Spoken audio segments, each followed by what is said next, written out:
Hello, what's up mga idol? Ngayong gabi pala ay papakita ko sa inyo kung gaano karami ang huli na isang bangka natin na dinadala ni Kuya Joel. Bali, umalis po pala siya kaninang umaga kaya ngayong gabi po siya nakauwi. Dito naman mga idol, pag nagkitang ka, pag umalis ka ng madaling araw ay uwi ka ng hapon. Pag umalis ka naman ng umaga ay uwi ka ng gabi. At ito na nga mga idol ay hinakot na po ng maglilibor ang isda mga lodi. So inaangat po nila yan papunta doon sa taas dahil nga iaayos po muna mga idol bago po yan ibibinta. Bukas naman mga idol ng umaga ang bintahan yan.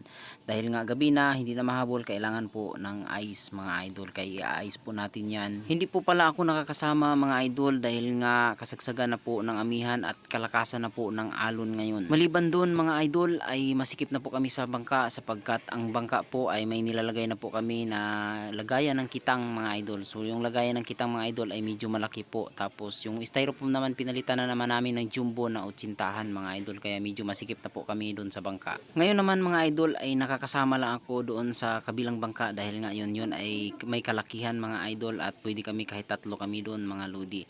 So itong isa naman idol ay medyo maliit lang idol, kaya solo lang po ang pagkikitang dyan mga idol. At ito nga mga idol ay binababa muna nila ang mga isda dahil nga may kukunin pa po sila doon sa bangka. At kung mapapansin nyo naman mga idol ay kaunti lang po ang unang hakot nila dahil nga may kabigatan po ang isdang ito, dahil nga may kalakihan din po ang isdang ito mga lodi. Pag malaki po ang noo, ang tawag naman nila dito ay batukan. Ibig sabihin yan po ay mga lalaki.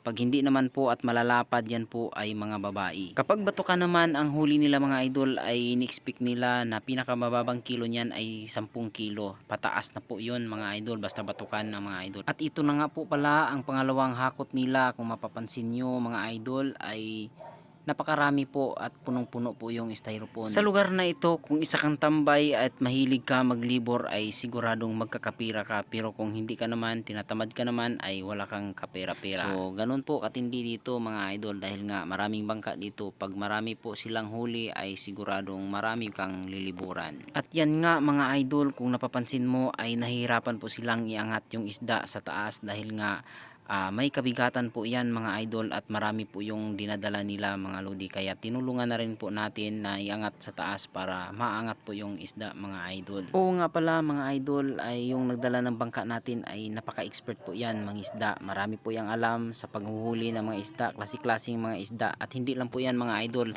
ay magaling po yan gumawa ng mga biwas o mga pain mga lodi. Kung isa ka sa mangingisda at kung marami kang alam ay siguradong lamang ka pagdating sa dagat mga idol. At ayan nga mga idol ay napakarami pong huli si Kuya Joel na isda mga lodi. Ay, lahat po yan mga idol ay dorado po ang tawag. Sa iba naman mahi-mahi at sa iba naman ay lamarang mga lodi. Ayan, napakarami. Nilagay lang po muna sa gilid dahil nga i-arrange po siya sa styrofoam na nilagyan po ng ice para hindi po siya masisira hanggang bukas, dahil bukas po natin yan ibibinta mga lodi. Kung nagustuhan mo naman ang video na ito ay huwag kalimutan mag-comment sa baba kung hanggang saan nakarating ang video na ito mga idol. At syempre libre po kayo magpapa-shoutout mga idol. Mag-comment lang kayo sa baba ng shoutout, and salamat po sa lahat ng mga nanood, and shoutout po sa mga nag-follow at mga nag-share.